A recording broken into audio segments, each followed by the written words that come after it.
رسول اللہ صلی اللہ علیہ وآلہ وسلم نے جو اللہ اور اس کے رسول کو تکلیف دینے سے منع فرمایا ہے، وہاں فرمایا فرشتوں کو بھی تکلیف نہ دیا کرو۔ فرشتوں کو بھی تکلیف ہوتی ہے۔ آپ صلی اللہ علیہ وسلم نے فرمایا من اکل سوما او بصلا، جو پیاز، کچا پیاز اور تھوم استعمال کر کے آتا ہے، فلا یقربن مصلانا، و مسجد میں نہ آئے۔ اگر اس کو استعمال کرنا ہی ہے تو پکا کے استعمال کرے۔ فلیعتزلنا، وہ ہم سے بھی دور رہے۔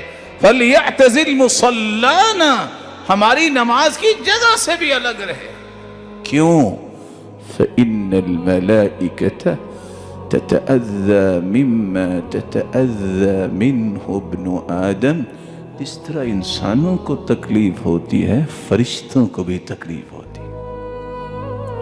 حدیث میں آتا ہے جو مسواک کر کے آتا ہے نا تو فرشتہ چکر لگاتا ہے۔ اگر اس نے مسواک کی ہوتی ہے، نماز میں کھڑا ہے، تو وہ قرآن پڑھنا شروع کرتا ہے تو فرشتہ آ کے اپنے ہونٹ وضع ملک فاہ علی فی، اپنے ہونٹوں کو قاری کے ہونٹوں پہ رکھ دیتا ہے۔ فما خرج منه حتى دخل الملک دخل فم الملک، جو بھی قرآن کی تلاوت وہ کرتا ہے وہ فرشتے کی خوراک بن جاتا ہے۔ لیکن اگر اس نے مسواک نہیں کی ہوتی تو پھر فرشتہ چکر تو لگاتا ہے، قریب نہیں آتا۔ میرے بھائی، پیاز حلال ہے، یہ ایک نہیں دسیوں بیماریوں کا علاج ہے، لیکن کچا پیاز کھا کے مسجد میں آنا، اس سے فرشتوں کو بھی تکلیف ہے، ساتھ کھڑے ہونے والوں کو بھی تکلیف ہے۔ اگر حلال چیز کھا کے اس طرح نہیں آ سکتے کہ کسی کو تکلیف ہو، تو کیا حقہ پی کے اور سگریٹ نوشی کر کے آ سکتے؟ یہ اللہ نے عقل دی ہے سوچنے کے لیے۔ یہ واحد زہر ہے جس کے بارے میں لکھا ہوتا ہے یہ مضر صحت ہے، پھر بھی کھا رہے۔